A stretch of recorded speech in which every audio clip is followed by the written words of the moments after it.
Here's the truth about machinery trade-ins. Most OEMs don't value your machine themselves.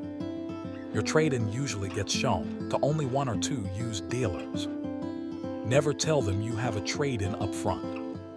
Always negotiate the absolute best price on your new machine first, before mentioning any trade.